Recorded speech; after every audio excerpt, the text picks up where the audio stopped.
Timmy just announced the biggest patch they've ever done since the introduction of Slayer Skyrunes. I'm pretty sure that is safe to say.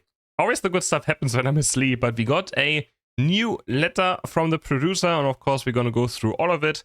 Already saw some things, of course, because when I woke up on Twitter, I was already added by so many people that I should wake up because there's something happening, you know? But sleep is important, guys. Don't forget, you need to sleep, okay? It's currently now almost 9 AM. I'm gonna go through this December update. First, of course, a lot of people have been kind of asking about those license points and how the exchange rate is going to be.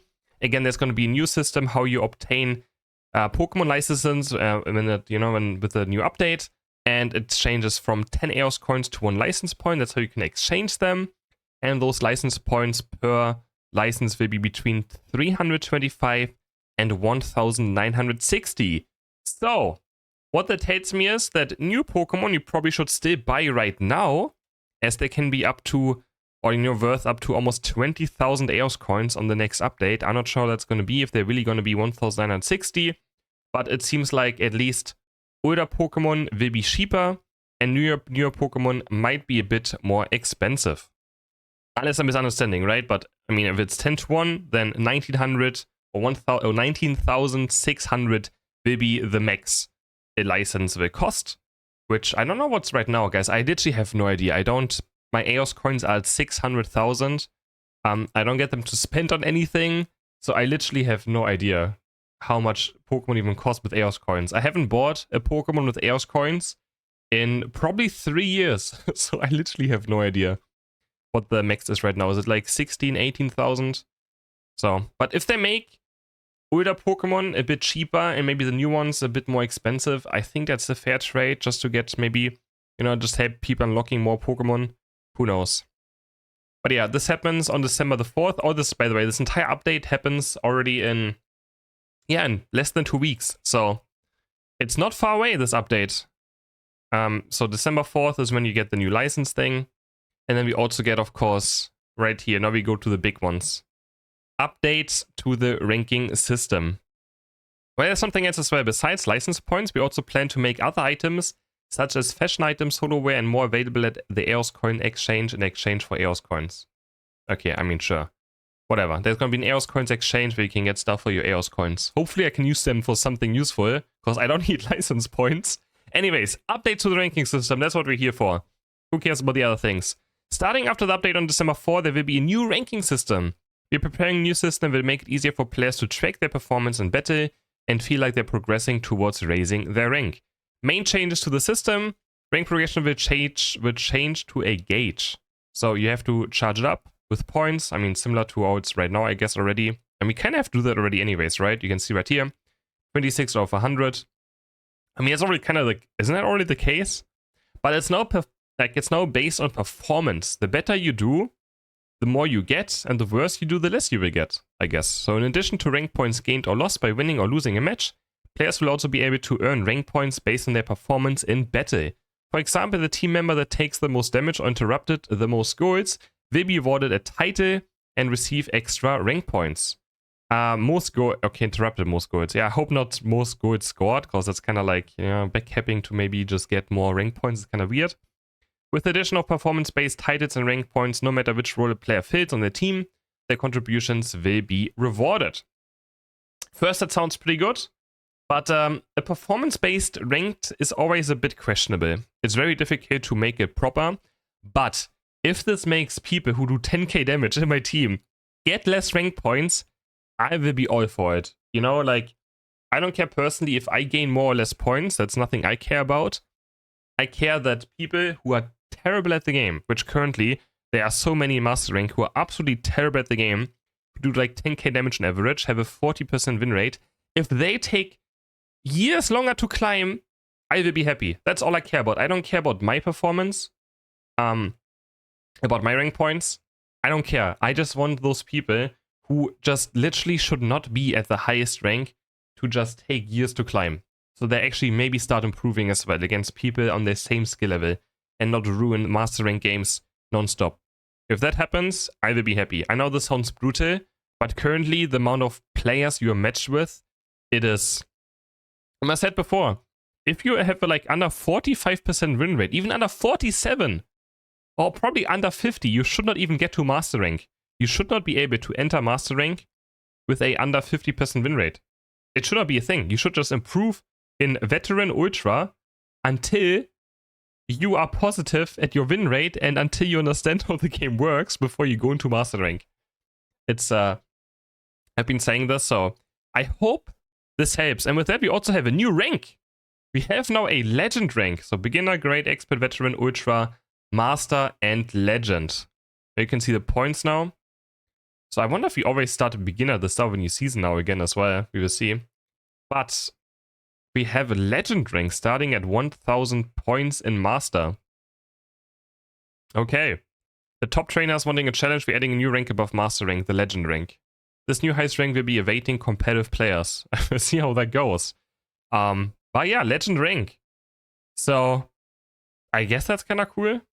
I just hope that ranked is going to be a bit better. I mean, I don't expect it to be much better, but any slight improvements would already make me much happier. You know, it doesn't have to be a lot. Just any small improvements to ranked, you know, will make the game better, right? So we'll see how that turns out to be. And now the next big thing, you can already see it right here. Kyogre is going to be coming to Thea Sky Runes. With the September update, the added Groudon, we have been able to deliver a different Thea Sky Runes experience. With this update, we're going to make multiple changes to the map, including its shape and tall grass. We hope those change how Pokemon interact with the map and offer more Pokemon the chance to shine. Our biggest change, however, will be the legendary Pokemon that appears at the 8-minute mark, Kyogre. The team that defeats Kyogre will gain an effect that continuously restores HP and makes it easier to score goals. I assume it's going to be like Groudon, but instead of a damage buff, you get a heal buff. So you're gonna... It's like a better Regice, right? I would assume so. How pretty much Groudon is a better Registeel, this is, I guess, going to be a better Regice. The effect synergizes well with all-rounders and defenders, and we predict it greatly affect team fights and the final stretch. I mean, it sounds fun. I honestly hope, though, that they, at some point, will just make it random if Groudon or Kyogre spawns. I think that would also make the game, you know, much different. Maybe change Rayquaza a bit as well, and before you load into a game, the game decides if you get Groudon, Kyogre, or Rayquaza as the map. I think that would be very hype, right? It would make the game feel much more different if that would be different. So, you know, before you load into a game, it will tell you Thea Sky Runes Kyogre, Groudon, Rayquaza, and then you can adjust and draft as well, pick a Pokemon or something. I think that would be very fun. If that's something they want to do in the future. I hope so. And yeah. And now another big one.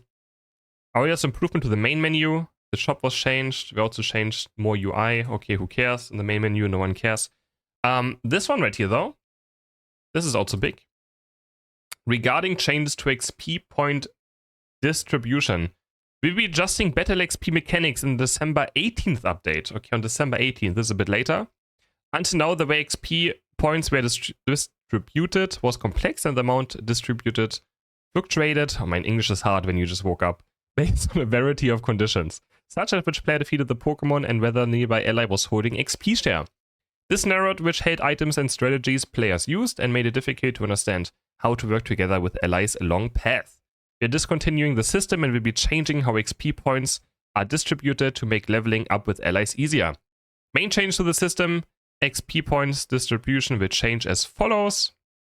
Gaining XP as a group. XP gained by defeating my Pokemon with an ally will be evenly split between all players in the group, regardless who defeated the Pokemon or whether a nearby ally is holding XP share. In addition, the total XP points gained as a team will be greater when defeating wild Pokemon with an ally than when defeating wild Pokemon solo. So if if two people are closer, the wild Pokemon will give more experience, just like with XP share, right? If someone has XP share, a wild Pokemon is 130%. Of its XP. If you do it alone, it's 100%, right?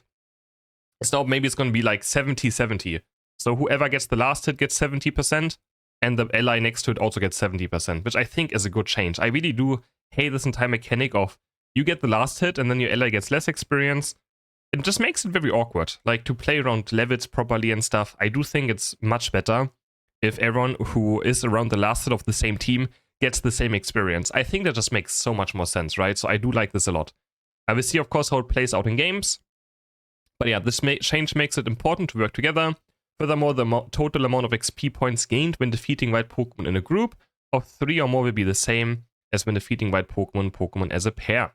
So you're not just like starving of experience if you just are 3 in a lane as well, going for last hits, and you just barely miss out, you know, going to level 9 and stuff.